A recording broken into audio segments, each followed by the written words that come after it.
The Happy Prince, Chapter 21. It was then that the fox appeared. "Good morning," said the fox.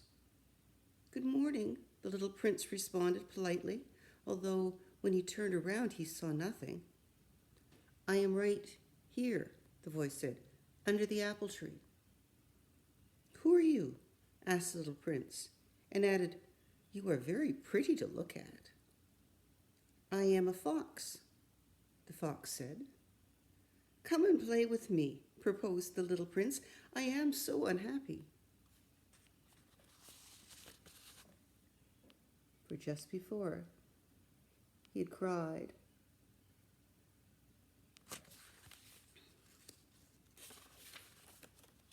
"I cannot play with you," the fox said. "I am not tamed." Oh, please excuse me," said the little prince. But after some thought he added, "What does that mean? Tame." "You do not live here," said the fox. "What is it that you are looking for?" "I am looking for men," said the little prince. "What does that mean, tame?" "Men," said the fox. "They have guns, and they hunt. It is very disturbing. They also raise chickens. These are their only interests." "Are you looking for chickens?" "No," said the little prince. "I'm looking for friends." "What does that mean? Tame." "It is an act too often neglected," said the fox. "It means to establish ties." "To establish ties?" "Just that," said the fox. "To me, you are still nothing more than a little boy, who is just like 100,000 other little boys.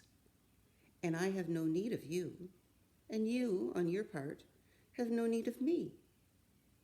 To you, I am nothing more than a fox, like 100,000 other foxes. But if you tame me, then we shall need each other. To me, you will be unique in all the world. To you, I shall be unique in all the world." "I am beginning to understand," said the little prince. "There is a flower. I think that she has tamed me." "It is possible," said the fox. "On the earth, one sees all sorts of things." "Oh, but this is not on the earth," said the little prince. The fox seemed perplexed and very curious. "On another planet?" "Yes." "Are there hunters on that planet?" "No." "Ah, that is interesting. Are there chickens?" "No." And here's the little prince talking to his fox.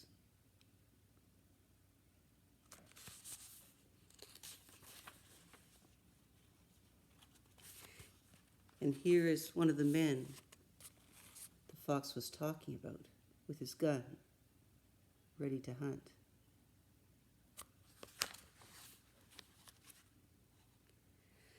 "Well, nothing is perfect," sighed the fox. But he came back to his idea. "My life is very monotonous," he said. "I hunt chickens. Men hunt me. All the chickens are just alike. All the men are just alike. And in consequence, I am a little bored. But if you tame me, it will be as if the sun came to shine on my life. I shall know the sound of a step that will be different from all the others. Other steps send me hurrying back underneath the ground. Yours will call me like music out of my burrow. And then, then call me like music. I'm sorry. Try that again. Yours will call me like music out of my burrow. And then look, you see the grain fields down yonder? I do not eat bread. Wheat is of no use to me. The wheat fields have nothing to say to me. And that is sad. But you have hair that is the color of gold. Think how wonderful that will be when you have tamed me. The grain, which is also golden, will bring me back the thought of you, and I shall love to listen to the wind in that wheat. The fox gazed at the little prince for a long time. Please tame me. I want to very much, the little prince replied, but I have not much time. I have friends to discover and a great many things to understand. One only understands the things that one tames, said the fox. Men have no more time to understand anything. They buy things already made at the shops, but there is no shop anywhere where one can buy friendship. And so men have no friends anymore. If you want a friend, tame me. What must I do to tame you? Asked the little prince. You must be very patient, replied the fox. First, you will sit down at a little distance from me, like that, in the grass. I shall look at you out of the corner of my eye, and you will say nothing.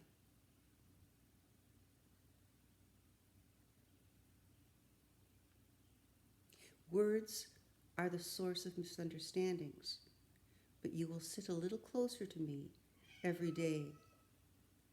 The next day, the little prince came back. It would have been better to come back at the same hour, said the fox.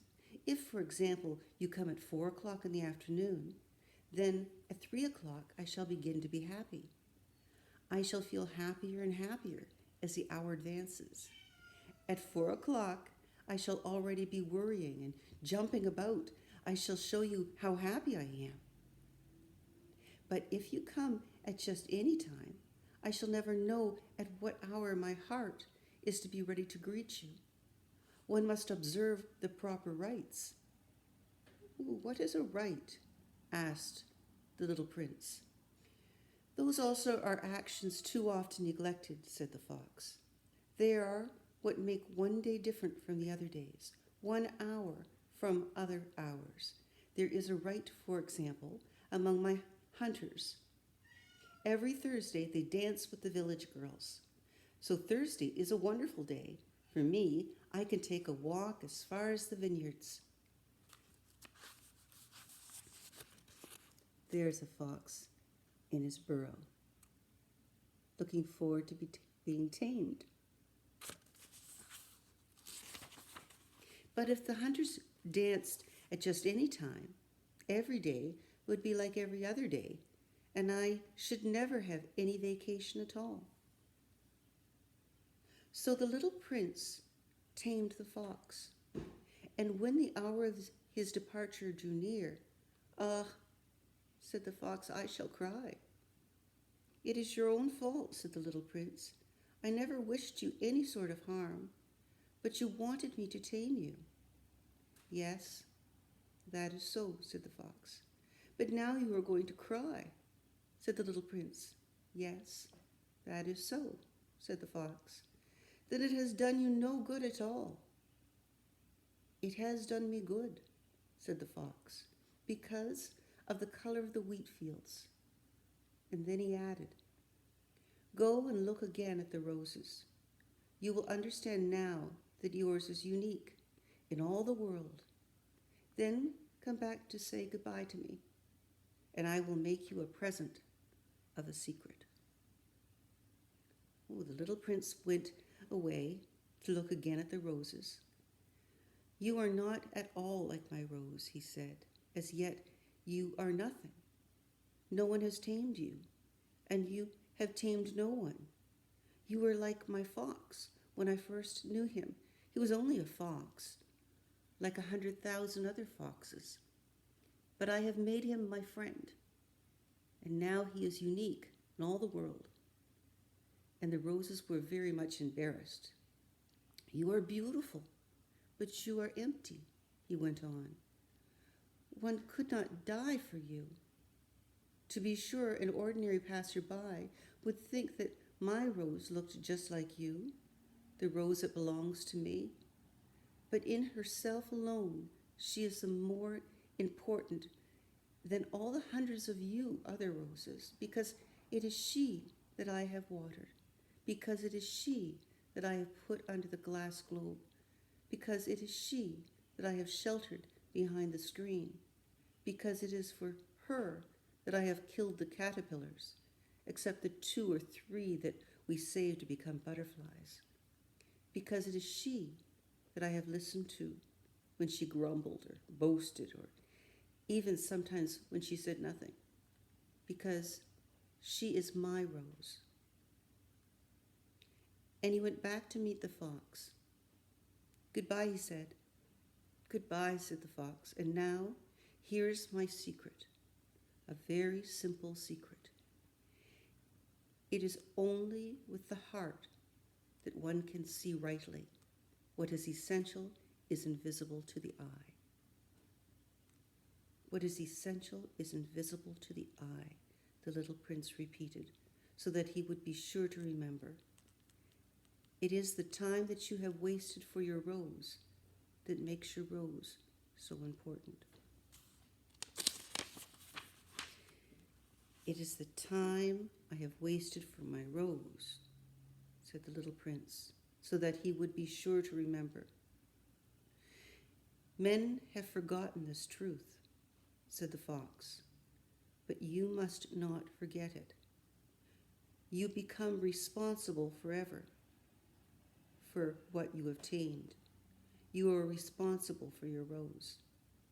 I am responsible for my rose, the little prince repeated, so that he would be sure to remember. That's the end of chapter 21.